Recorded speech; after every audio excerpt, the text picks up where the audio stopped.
La proforma cuatrianual 2020-2023, presentada el 31 de octubre, que recién el CAL pasará a la Comisión del Régimen Económico, prevé un escenario que no mejora ni tampoco empeora la economía nacional. Se congela. Y parte del supuesto, por cuestión de plazos, de que no se aprueba el proyecto Trole de urgencia económica con un paquete tributario que parcialmente recupera los millones de eliminar el subsidio a los combustibles. Mauricio Pozo, ex ministro de Finanzas, resumió así la situación. Escuchemos.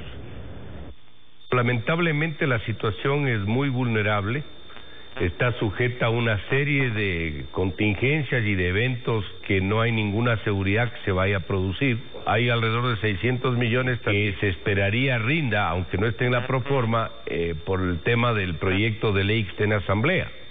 ¿Qué pasa si estos incentivos, más que incentivos, de estos pedidos de aumentos de impositivos no se producen? Generaría nuevamente una necesidad de fondos de aproximadamente 600 millones, en cuyo caso estaríamos con 1.500 millones, es decir, foja cero, de nuevo endeudamiento que se requeriría para cubrir el presupuesto del año 2020. Daniel Mendoza, presidente de la Comisión del Régimen Económico y Tributario. Buen día, bienvenido a Contacto Directo. Buenos días, Alfredo, un gran saludo a todos los ecuatorianos. La deuda solo se paga con más impuestos. Si no se aprueban ahora, los tendrá que aprobar el próximo gobierno. En consecuencia, el lavamanos de archivar el proyecto ahora solo tendría repercusiones electorales. ¿El proyecto se aprueba o se rechaza? ¿Cuál es el ambiente? Bueno, el ambiente considero que sigue siendo favorable. Me parece que hay un compromiso por parte de los comisionados de manera unánime. En realidad, el nivel de responsabilidad demostrada en el tratamiento de esta ley económica urgente ha sido evidente para el país. Hemos tenido jornadas de trabajo de triple sesión en un solo día, en el que efectivamente hemos desde muy temprano empezado a tratar los temas impositivos, los temas relativos a la nueva arquitectura institucional planteada por la reforma económica, hasta muy altas horas de la noche. Sin embargo, nos encontramos en un punto en el que tenemos que, de manera obligatoria, llegar a un consenso entre los diferentes legisladores que conformamos esta mesa legislativa. Así que el día de hoy he convocado para horas de la noche a una sesión en la que continuaremos con el debate de este proyecto económico urgente y ojalá logremos consensuar un texto que nos permita votar el informe del segundo debate. También para las horas de la tarde he convocado una reunión de trabajo, un almuerzo de trabajo con los comisionados, de manera que podamos pulir lo que haga falta del informe y llegar a este gran consenso. El artículo 138 de la Constitución sobre el veto parcial, en su inciso segundo, dispone que el presidente presentará un texto alternativo que no podrá incluir materias no contempladas en el proyecto. En el proyecto dice. Igual, no dice proyecto aprobado. Igual restricción observará la Asamblea en las modificaciones sugeridas. Es decir, que si el proyecto se aprueba por segmentos y se rechaza el paquete tributario, es constitucional que en el veto parcial el presidente incluya los tributos porque constan en el proyecto original. Bueno, la capacidad de colegislador del Ejecutivo pues es de conocimiento público y al pronunciarse la Asamblea Nacional, efectivamente el Ejecutivo podrá presentar su respectivo veto a lo que resuelva la Asamblea. Sin embargo, el tema no está girando en torno mucho a la parte impositiva, a la parte tributaria, sino más bien a la parte monetaria, que es donde se han recibido la mayor cantidad de críticas de diferentes legisladores que promueven un archivo de la parte monetaria. Yo creo que ese es un tema que aún sigue en el debate y, por supuesto, si eso nos permite a nosotros llegar a un consenso entre los legisladores de la mesa, pues podríamos plantear esa vía para garantizar que tenemos un debate en el Pleno de la Asamblea Nacional.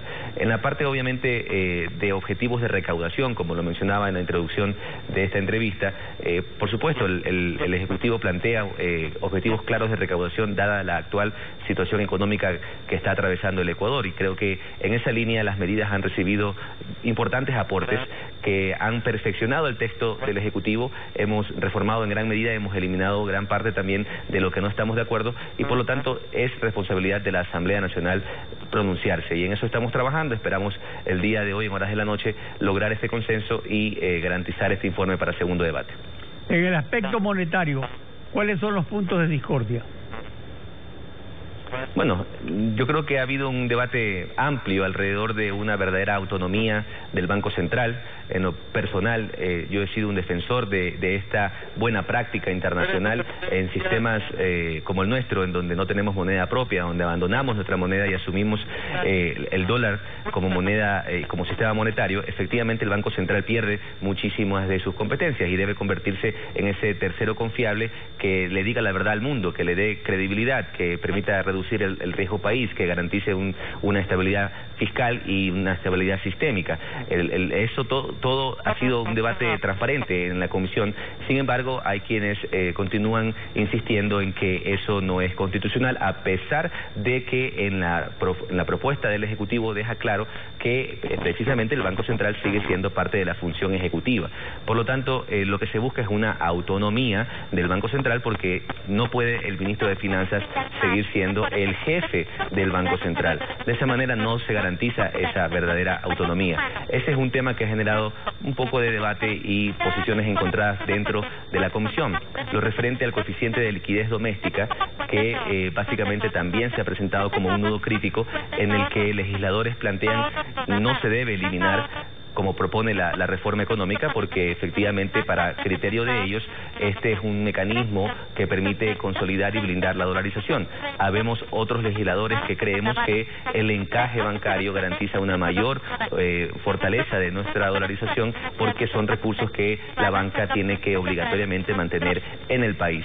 Así que hay una serie de debates también alrededor del sistema de gobernanza, por ejemplo, planteado por el Ejecutivo, en el que tampoco estamos de acuerdo con lo que vino desde la reforma, en el que se mantiene un concepto hiperpresidencialista. Así que estamos proponiendo un mecanismo de pesos y contrapesos para que también la Asamblea Nacional tenga capacidad de veto sobre los nombres planteados por el presidente de la República. Insisto, esto no se trata de trabajar por un gobierno de turno, sino por garantizar la óptima arquitectura institucional que garantice que cualquier gobernante va a actuar en el marco de la ley, y cualquier gobernante va a tener este sistema de pesos y contrapesos.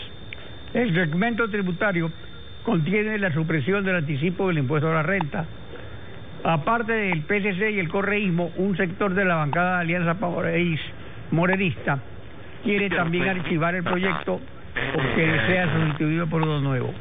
En cambio, propone pues uno nuevo. O sea, se ha viralizado también en asambleístas de Alianza País el cálculo electoral. ¿Correría un nuevo plazo? ¿Sería el mismo plazo o es un falso positivo que busca el Ministerio de la Ley por indecisión de la Asamblea? Bueno, la Asamblea está para construir leyes, no para cumplir la agenda presidencial de ningún líder político con ilegalidades. Así que yo he consultado cuál es la base legal para solicitar un retiro de la ley. No existe, hemos buscado y no existe una base legal para aquello. Por lo tanto, eso responde básicamente a un discurso político. Yo creo que lo que nos corresponde hacer es hoy estar precisamente enfocados en llegar a estos grandes consensos en beneficio de las familias ecuatorianas. Nosotros debemos construir la mejor reforma económica posible, y la parte impositiva efectivamente planteada por el proyecto económico es realmente debatible y es perfeccionable. Hemos logrado precisamente corregir mucho de lo que se recibió desde el Ejecutivo. Por ejemplo, aunque la intención de la propuesta jamás fue incluir un nuevo impuesto a la plusvalía, creo que el consenso de la mesa es eliminar ese texto, porque la intención es positiva, el diferenciar esta actividad de una persona que vende bienes inmuebles 2 o más en menos de 5 años, efectivamente está evadiendo porque está ejerciendo una actividad de bienes raíces.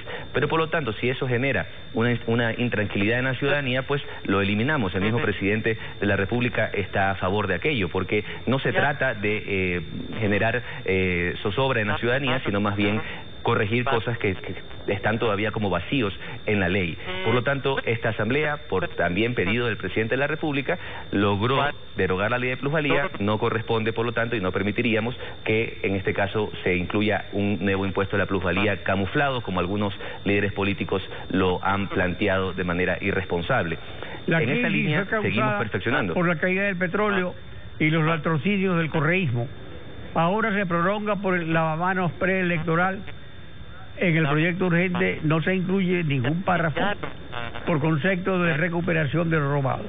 El proyecto Trole aborda diversas materias de algunas leyes.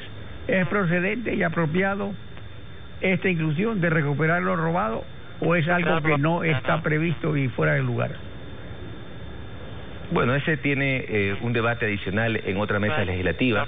Yo creo que efectivamente hay que unirnos todos como país para buscar recuperar los recursos que de manera ilícita fueron sustraídos de las arcas fiscales y de las familias ecuatorianas, porque los recursos públicos son de los ecuatorianos.